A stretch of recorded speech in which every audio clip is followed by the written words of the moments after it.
D'Iberville's efforts in establishing a French presence on the Gulf Coast were ably aided by his younger brother Jean-Baptiste Moyne de Bienville, who was baptized in Montreal on February 24, 1680. Bienville began his naval service in 1692 as a midshipman and fought in the battles for Newfoundland and Hudson Bay between English and French forces.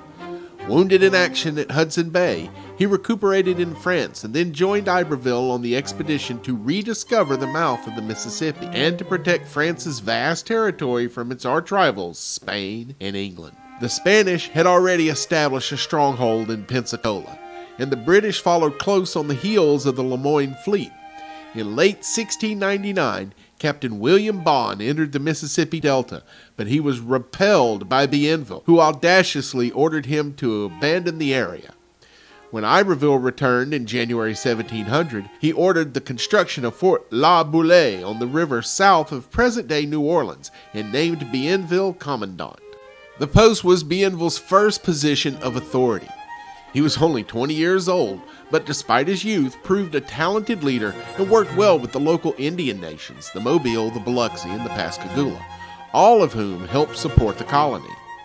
In addition, Bienville, a talented linguist, was able to persuade members of several tribes, the Choctaw in particular, to settle near Mobile and serve as a buffer village against the Spanish.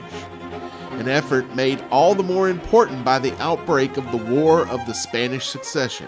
Bienville successfully served as commandant of Fort La Boule on the Mississippi, Fort Maurepas, and finally Fort Louis at Mobile. During this period, Bienville petitioned the French government to send French women over to marry French-Canadian settlers, who were increasingly marrying Indian women and threatening the supremacy of the church and the French government. In 1704, 23 young women, known as the Pelican Girls for the name of the ship they sailed on, arrived at what is now Dauphin Island.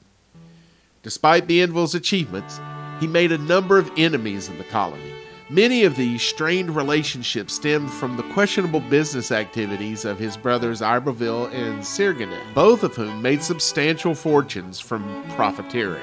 The ill will resulting from their dealings damaged Bienville's credibility as a leader among the colonial authorities in France. Bienville weathered these storms and continued to help the young Mobile colony grow, but the repercussions continued for some time. When Iberville, then governor of Louisiana, died in 1706, the French government passed Bienville over for the post. To learn more about America's Amazon, the Mobile-Tensaw Delta, be sure to subscribe to Delta Safari.